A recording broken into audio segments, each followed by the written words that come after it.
Existe una condición en la cual los esfuerzos varían o fluctúan entre ciertos niveles. Por ejemplo, una fibra particular en la superficie de un eje rotatorio que se somete a la acción de cargas flexionantes experimenta tensión y compresión por cada revolución del eje. Si además el eje experimenta una carga axial, como sería el caso, por ejemplo, de un engrane helicoidal o un tornillo sin fin, una componente axial del esfuerzo se superpone a la componente flexionante. En este caso, siempre está presente determinado esfuerzo en una fibra, pero ahora el nivel del esfuerzo es fluctuante. A menudo se encuentra que los elementos de máquinas han fallado bajo la acción de esfuerzos repetidos o fluctuantes.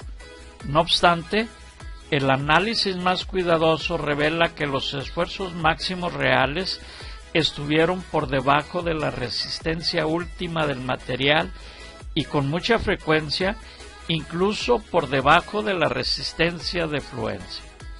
Una falla por fatiga tiene una apariencia similar a la fractura frágil, dado que las superficies de la fractura son planas y perpendiculares al eje del esfuerzo con la ausencia de adelgazamientos. Sin embargo, las características de fractura de una falla por fatiga son muy diferentes a la fractura frágil estática y surgen a partir de 3 etapas de desarrollo.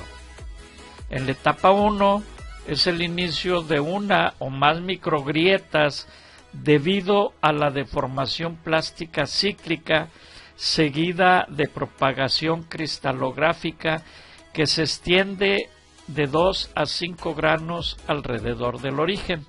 En la etapa 2, las microgrietas se convierten en macrogrietas y forman superficies paralelas en forma de mesetas separadas por crestas longitudinales.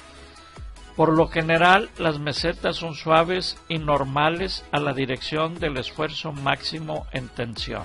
En la etapa 3, ocurre durante el ciclo de esfuerzo final cuando el material restante no puede soportar las cargas, lo que resulta en una fractura súbita y rápida. Una fractura en la etapa 3 puede ser frágil, dúctil o una combinación de ambas.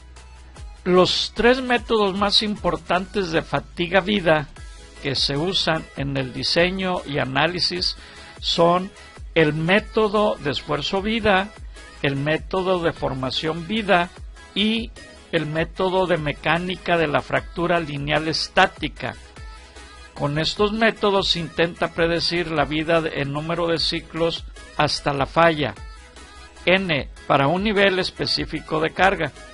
Por lo general, la vida de 1 a 1000 ciclos se clasifica como fatiga de bajo ciclaje, mientras que la fatiga de alto ciclaje se considera que tiene más de 1000 ciclos. Para determinar la resistencia de materiales bajo la acción de cargas de fatiga, las muestras se someten a fuerzas repetidas o variables de magnitudes especificadas. En el método del esfuerzo-vida, para determinar la resistencia del material bajo la acción de cargas de fatiga, las muestras se someten a fuerzas repetidas o variables de magnitudes especificadas, mientras se cuentan los ciclos o inversiones del esfuerzo hasta su destrucción.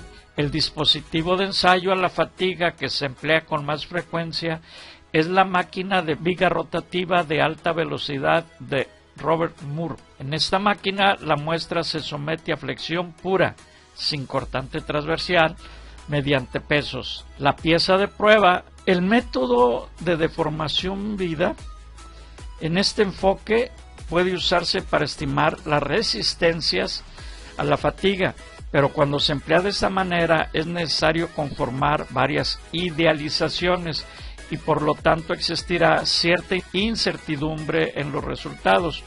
Por este motivo el método aquí se presenta solo debido a su valor para explicar la naturaleza de la fatiga. Primero se tienen que definir los siguientes términos. El coeficiente de ductilidad a la fatiga, epsilon sub F es la deformación real correspondiente a la fractura en una inversión. El coeficiente de resistencia a la fatiga sigma F es el esfuerzo real correspondiente a la fractura en una inversión. El exponente de ductilidad a la fatiga C es la pendiente de la línea de la deformación plástica. El exponente de la resistencia a la fatiga B es la pendiente de la recta de deformación elástica y es la potencia a la cual se debe elevar la vida 2n para que sea proporcional a la amplitud del esfuerzo real. La deformación total es la suma de las componentes elástica y plástica. Delta epsilon entre 2 es igual a delta epsilon sub b entre 2 más delta epsilon sub p entre 2.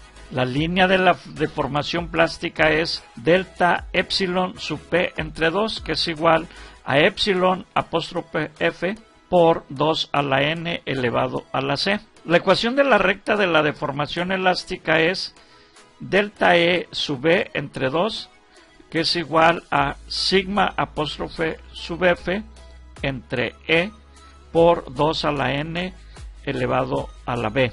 La amplitud de la deformación total sería delta e entre 2 es igual a sigma apóstrofe f entre e por 2 a la n elevado a la b más epsilon apóstrofe f 2n elevado a la c. En el método de la fractura lineal elástica, la primera fase del agrietamiento por fatigas se designó como fatiga de la etapa 1. Se supone que el desplazamiento de cristal que se extiende a través de varios granos contiguos, inclusiones e imperfecciones superficiales desempeña un papel. Como la mayor parte de este fenómeno es invisible para el observador, solo se dice que la etapa 1 involucra a varios granos.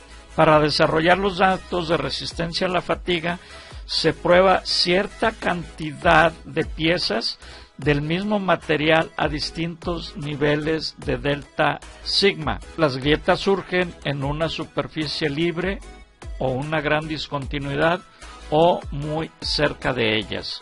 Las tres etapas del desarrollo de la grieta son observables y los datos de la etapa 1 son lineales, en coordenadas log-log, dentro del dominio de validez de la mecánica de la fractura elástica lineal.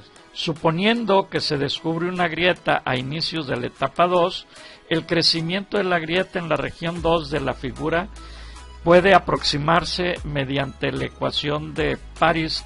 En la actualidad, determinar los límites de resistencia mediante ensayos a la fatiga es una rutina, aunque resulta un procedimiento extenso. En general, para los límites de resistencia, los ensayos de esfuerzo se prefieren a los ensayos de deformación. Las estimaciones que se obtuvieron a partir de las cantidades de datos provenientes de muchas fuentes probablemente tendrán una amplia dispersión y podrían desviarse de manera significativa de los resultados de ensayos de laboratorio reales acerca de las propiedades mecánicas de muestras obtenidas a través de órdenes de compra con especificaciones estrictas. En el caso de los aceros, al simplificar la observación, se estimará el límite de resistencia a la fatiga con las siguientes fórmulas, las cuales se muestran aquí. Ya sea que se tenga una carga axial o multiaxial de flexión o de torsión o cualquier combinación de ellas, se debe tener un factor de seguridad adecuado con una línea definida por resistencia a la fatiga por tensión y resistencia a la fatiga por tensión estática del material. Esto elimina la necesidad de calcular por separado las resistencias a la fatiga por torsión.